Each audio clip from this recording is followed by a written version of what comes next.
अब देखो बच्चा, हमने सॉइल को भी लूज़ कर लिया, उसके अंदर सीड भी डाल लिया है। अब उससे ज़्यादा, अब सीड डालने के बाद सबसे इम्पॉर्टेंट काम क्या होता है, जब हम प्लांट्स घर पे भी लगाते हैं, पोट पे लगाते हैं, तो हम डेली उनको क्या देते हैं, वाटर।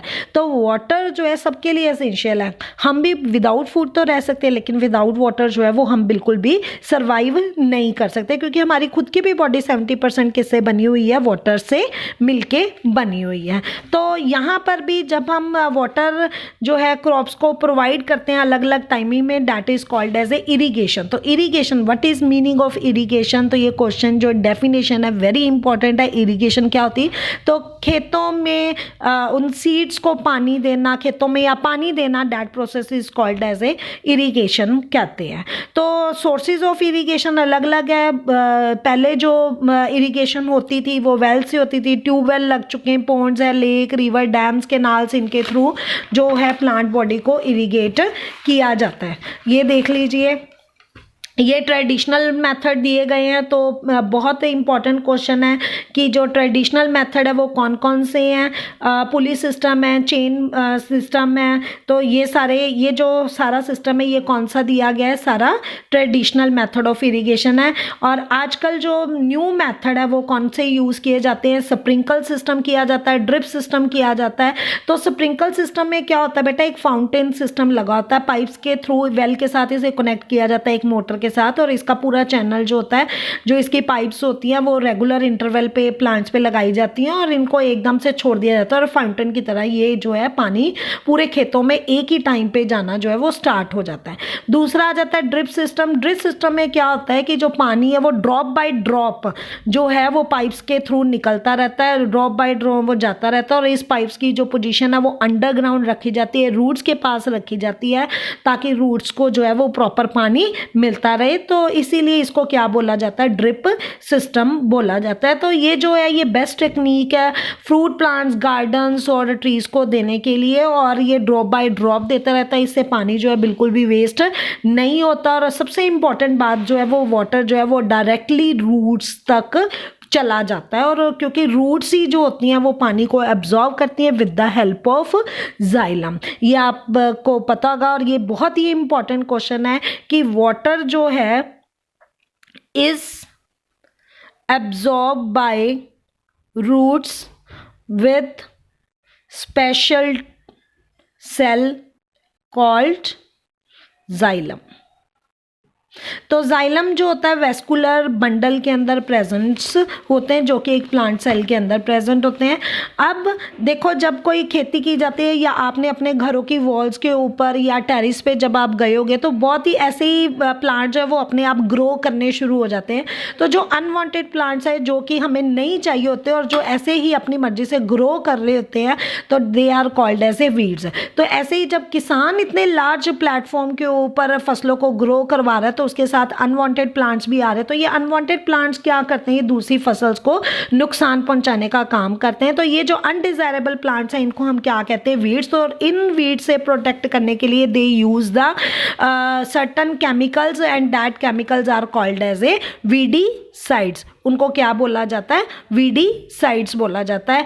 जैसे 2,4-D है, और ये जो ये इसकी एग्जांपल दी गई है केमिकल्स की। ये वीड्स को क्या करते हैं, ख़त्म तो ये वीड्स को ख़त्म कर देते हैं, लेकिन ये क्रॉप्स को जो है वो डैमेज नहीं करते हैं। अब देखो, हमने पानी भी दे दिया, हमने उसको टाइम भी दे दिया सीड्स को ग्रो करने के लिए, सीडलिंग भी होगी, प्लांट जो है वो प्रोड्यूस भी हो गए। अब उसके बाद जो है फसल पक के तैयार हो गए, तो अब उसके बाद उसकी की जाती है हार्वेस्टिंग।